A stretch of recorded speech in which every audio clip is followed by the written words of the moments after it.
Hello everybody, it's Mike here at Game From Scratch, and today the Discord store finally launched. Now this is of interest both to gamers and game developers for reasons we will see in a second. Now, earlier on, I believe it was early August, so yeah, August 9th, I put up a video about the new discount store coming, and they basically have Steam straight in their sights. They're all about basically coming at Steam from the community side of things to start selling games, as opposed to Steam going in the opposite direction of adding community features to their game store.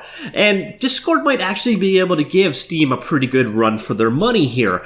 But of interest to game developers, they're also reaching out to indies quite heavily to try and get people to go to their platform. So right now, back here early on, it was launched as a soft launch in Canada only, which to us Canucks, that was pretty cool. It's not very often that we get an exclusive. But now, as of yesterday, I believe it was, if you go into Discord, you will now see a store tab, and you will see that the discount store is now available worldwide. Now, there are a couple of gotchas here. First off, you can only download games if you're on a Windows machine. I know that's not going to make some of you very happy, but we definitely got some more details about the store today.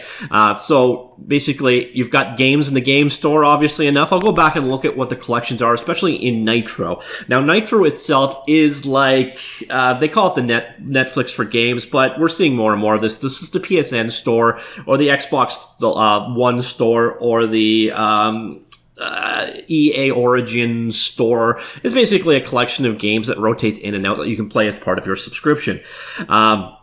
But on top of that, they've also got some purchasing details up there. You can purchase with a credit card or via PayPal. They have a refund window. I'll get to that in a second. A couple of other cool things is you can actually bring in your existing library of games.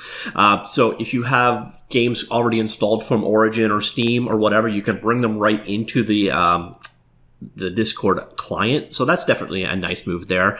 Got some refund details here. So if you've owned the game for less than 14 days and have played less than 2 hours, you can get a full refund. It's kind of comparable to what Steam is offering right now.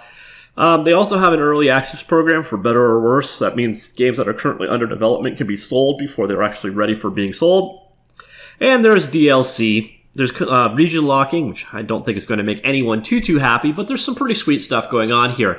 Now, one of the things that's probably most appealing to game developers is their First on Discord program. And they've actually got a bunch of developers they've worked with, and they've announced some of these titles. And basically, these are titles with a 90-day exclusive launch on the Discord app or the Discord store. So these are basically Discord-timed exclusives. And as a result of that, Discord gives them promotional details. I don't know if there's developmental money behind it, but the following games: last year, The Nightmare, King of the Hat, Sinner, Sacrifice for Redemption, which, by the way, brings us to a good point. This is actually available on consoles, so it's exclusive to PC platforms, but you can launch it at the same time on various different consoles if you wish. At Sundown, Bad North, Mad Machines, Minion Masters. So you can see they're kind of becoming a quasi-publisher of sorts for indie-level games, which is why it probably is of importance to indie developers. However, there's also this news right now. P.S. If you're a game developer and interested in working with us, fill out this form. All right, we turned off our form. So basically, they got so many people trying to work with them, they're not even really taking applications anymore. So I guess that's kind of a good thing and a bad thing. I guess it means that, you know, the First on Discord program is working, and there's a lot of incentive for indie developers to jump on and work with them. But I guess it also means that your ship has sailed. So if you haven't applied already, it looks like you're going to have to just wait. And they have a newsletter you can sign up for more details, but there is no longer a form to work with them, which is a bit unfortunate. And I actually can't dig up the exact details of what you actually get out of this promotional relationship. If anybody knows, please do let me know in the comments down below, especially if you are already working with Discord for your game title. But finally, let's jump back over to Discord and take a look at one of the things as a gamer that's very interesting about the store. So you've got the store itself, which is a curated collection of games. You can see they're very indie heavy in the titles they've gone for, but there's a decent selection here. A lot of the stuff you would expect to see in probably, say, good old games we're seeing here. So the new good old game stuff like Dead Cells, Pillars of Eternity 2, Banner Saga 3, Into the Breach. So you're kind of seeing it's a store for indie darlings and sub AAA games. Like, I don't know where I would put something like Darksiders or Shadow Tactics or Pillars of Eternity, for example, on the grand scheme of games. None of those are AAA titles, but I don't think I'd call most of them indie either. But a lot of them are about the same scope as what you would see in a Kickstarter title, or I don't know, is this an A game? Hard to really classify, but you see a lot of this stuff is in fact indie-focused titles as well. So it's certainly nice to see another option for indie developers to get their stuff out there, especially a very indie-focused game store like this.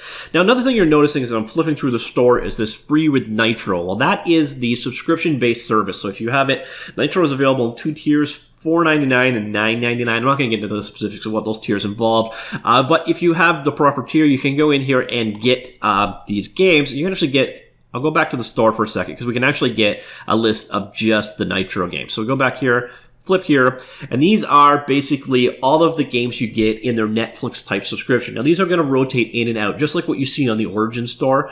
And you're going to see, again, a lot of this stuff is very indie-ish titles. But there's a good collection of games here. I think a lot of you might have played these from other platforms at this point in time. But if you haven't, there's great value here. And I don't know why some of my images are screwing up, but oh well. As you can see, there is a good selection of games on that monthly subscription, and I'm still going.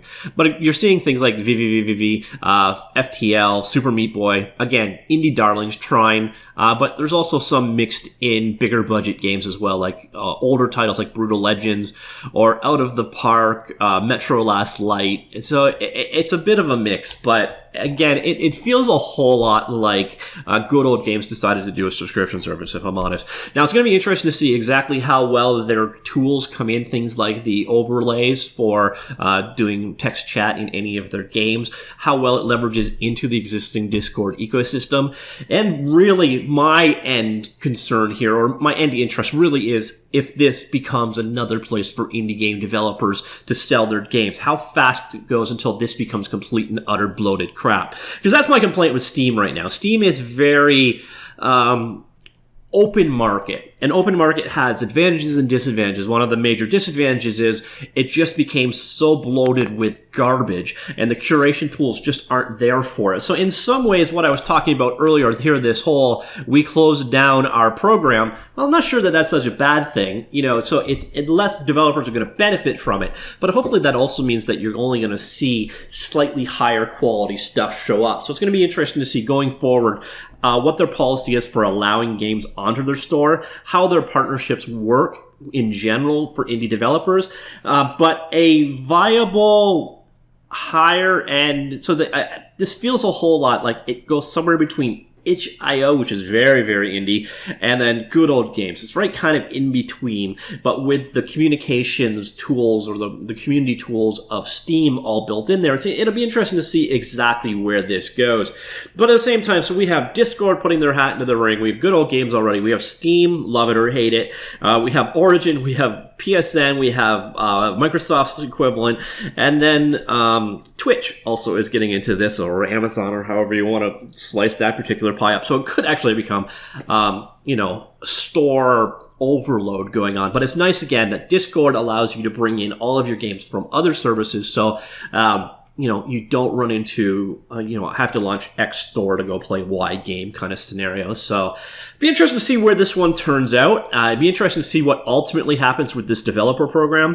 I should sign up for this newsletter. Keep an eye on what actually goes on here. I really do hope to find some details on the specifics of their program, so what you actually get out of it. And if I do that, I will put that down below. I'll also toss all the appropriate links down below as well. So I'm interested to hear what you've got to say. Are you developing a game, and does the Discord exclusively on Discord sound interesting to you? Is this another marketplace for your game? Does it look like a good fit? Or you as a gamer, do you have store fatigue, or are you looking forward to Discord as an option? I'm actually not really a Discord user, so I don't have really one opinion either way. But I do love to see more viable marketplaces come out there for indie developers, and so I'm reporting on it. All right, hopefully some of you found that useful. Talk to you all later. Goodbye.